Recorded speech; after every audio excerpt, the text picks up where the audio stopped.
Hey there, Mr. Weaver here. This is our first lesson on classifying real numbers.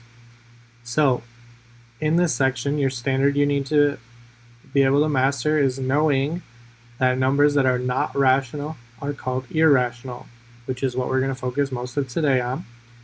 But you also need to understand informally that every number has a decimal expansion, and note that numbers whose decimal expansions do not terminate in zeros or in a repeating sequence of fixed digits are called irrational.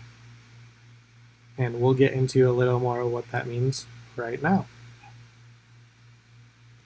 In this lesson, you need to be able to identify numbers as rational or irrational. You also need to be able to evaluate square roots up to 225 and cube roots up to 1000. You'll know you are successful from this lesson if you can determine if numbers are rational or irrational, and if you can find the value of a given root. Next, let's look a little closer at what a root is. So a root is the inverse operation of an exponent. So a square root is the opposite of the exponent of 2. So it's not written there, but there's a little hidden imaginary 2 out front of that root. It's the opposite of x to the second power, or x squared. A cube root is the same symbol, but it just has a little 3 out front. It's the opposite of x to the third power, or x cubed. There are other roots. I could have a 4th root, which would be the opposite of x to the 4th. I could have a 10th root, which would be the opposite of x to the 10th power, and so on. We're only going to worry about square roots and cube roots. In addition to worrying about square roots and cube roots, we also need to know if roots are going to be considered perfect roots or not perfect. If a root is perfect, the number that's multiplied with itself is a whole number. So what we mean by that, so the square root of 16 is a perfect root. Your answers are 4 or negative 4. The number that was multiplied by itself to get inside the root, 16, was 4 times 4. 4 was multiplied by itself to get to 16. Or negative 4 was multiplied by itself to get to positive 16. The same works with cube roots. So I need to think what number multiplied by itself gives me 8. And because it's a cube root, it had to be multiplied by itself 3 times. Well, that must be 2, because 2 times 2 times 2 is 8. Okay? So these things are considered perfect because they come out as a whole number. If a square root is not perfect, then that number that was multiplied is not a whole number. In fact, it's going to be a very messy decimal. So, square root of 20. My answer ends up being 4.47213. I would have never figured that out the top of my head. The cube root of 10 is 2.15443 ... Okay, those numbers keep going. It is not a whole number. They are not perfect. So let's look at the perfect squares. And if we know the perfect squares, when those numbers are inside a root, they become perfect roots. So to get my number squared, I multiply the number by itself. So 1 times 1 is 1. So 1 squared is 1. 2 squared, or 2 times 2, is 4. If I jump over to 15, 15 squared, 15 times 15, is 225. Those are my perfect squares for those 3 numbers. There are 17 others here. Now, If I see a root and I want to know if it's a perfect square root, I'm going to look for these numbers that are the square numbers. And then I'm going to work my way backward. Let's say I want to know the square root of 36. Okay, I'm going to work my way backward from the perfect square. So I'm going to take the square root of it and think to myself, what number times itself gave me the number inside? So what number times the same exact number is 36? So in this case, 6 times 6, the same number times itself, was 36. So the square root of 36 is 6. That is the root. Okay, if I wanted to know the square root of 144, I would think what number times itself is 144? My answer would be 12. For cubes and cube roots, it follows the same process, except this time it's multiplied by itself 3 times. So 1 cubed, or 1 times 1 times 1, is 1. 2 cubed, 2 times 2 times 2, is 8. Fill in the rest. 3 cubed is 27. 7 cubed is 343, and so on. This time, if I want to work backwards, so say I was given the cube root of 216, I need to think to myself, what number multiplied by itself, then multiplied by itself again, gives me 216. Okay? There's a reason you only have to know the first 10, because this gets a little bit complicated really quickly. So 216 is 6 times 6 times 6. 6 was multiplied by itself 3 times to get 216. So the cube root of 216 is 6. Right. Now that we know what real numbers and roots are, we are going to focus more on our learning target, which was identifying numbers as rational or irrational. So, rational numbers are numbers that can be written as a simple fraction, whereas irrational numbers are the exact opposite. They are numbers that cannot be written as simple fractions. So, as we're going through this, rational and irrational, or I might say R and I, so you can easily hear the difference, those two things are opposites of each other. Okay? So, rational numbers are easy numbers, where irrational are complicated numbers. And you'll see what I'm talking about in a little bit here. So, let's start with our rational numbers. We have easy decimals. 2.8, easy to write. Negative 1.65423. It's a little bit longer, still pretty easy to write.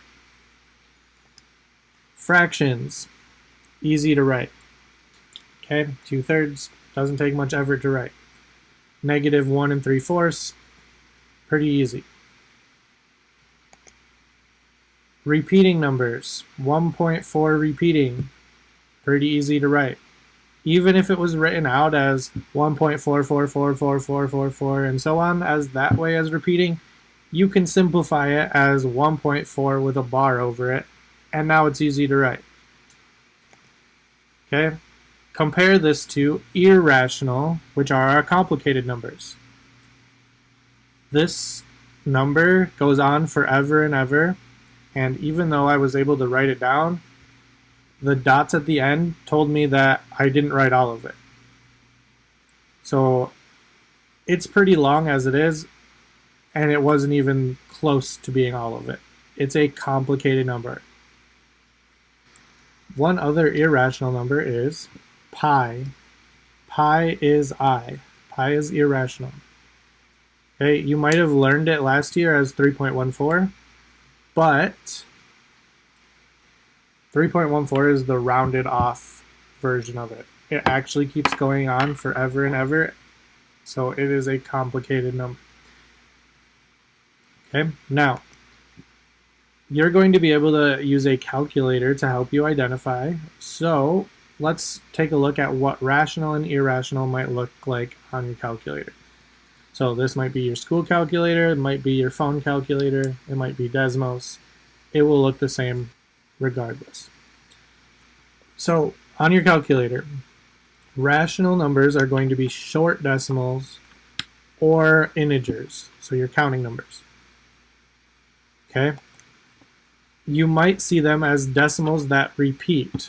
Your calculator is not going to give you the little bar over it. It's going to show up as like 0.161616. It's going to repeat, but it is repeating. Irrational numbers on your calculator are long, messy decimals. For these numbers, the calculator runs out of space. So it goes to the end as far as it can go on the calculator and it just stops. Okay? If it goes to the end of the calculator, we're going to consider it irrational for what we need to do here, as long as it's not repeating. So how can you tell if a number is rational or irrational? Well, let's look at a few examples. We have 4 numbers here. We want to know if they are rational or irrational. So let's take 14, the first one. It's an easy number. It's a number that you count by. It is rational. The one right below it, we have negative 5.0382745523 ... Remember, the dots tell you that it keeps going forever and ever. It's not ending, so it is a complicated number to write. It is irrational. It's I. The next one, we have the square root of 12. If you don't recognize that the number inside it is not a perfect square, then use your calculator. So if I were to type in the square root of 12 in a calculator, I end up with 3.464116 ... Keeps going and going until it ran out of room on the calculator. It's not repeating at all. It's irrational. And then the last one, we have 5/9. So 5/9 is a fraction. Fractions are easy to write. It is rational. Now, had you used your calculator and typed it in, you would end up with 5 repeating. And the reason I want to put this on here is because if it's repeating, the end of your calculator, it's going to round it off. So this 5 repeating ends in a 6. That doesn't mean that it stopped repeating. That just means the calculator ran out of room and rounded it off. So it's still a repeating number, which is also rational. It was a fraction, which is rational. So this number, no matter how we figure it out, is rational. Going back to what we did before, remember, rational and irrational are opposites of each other.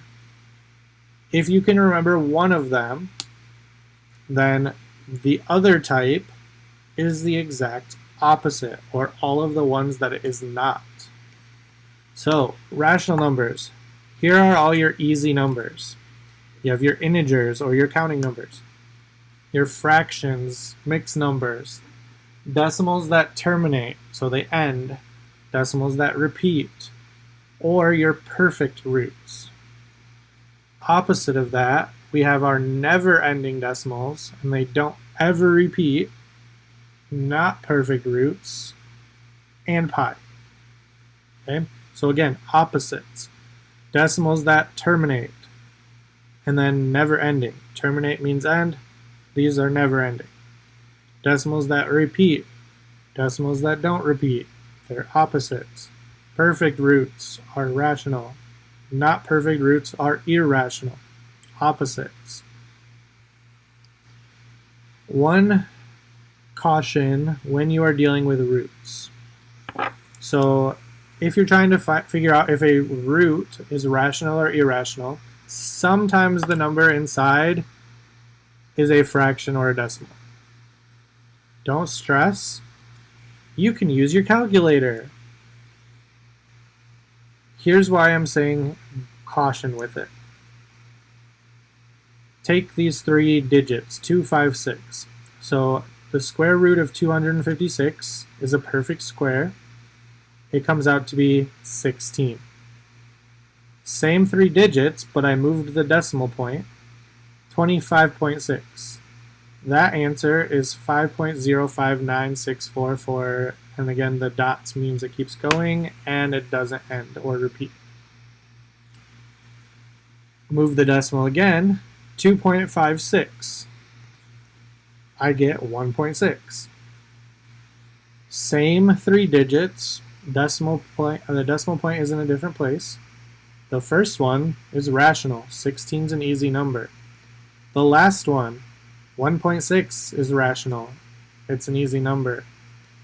But the middle one was irrational. So be careful.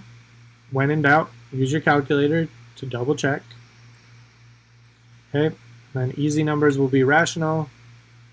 Complicated numbers will be irrational. In this lesson, you learned that a root is the opposite of an exponent.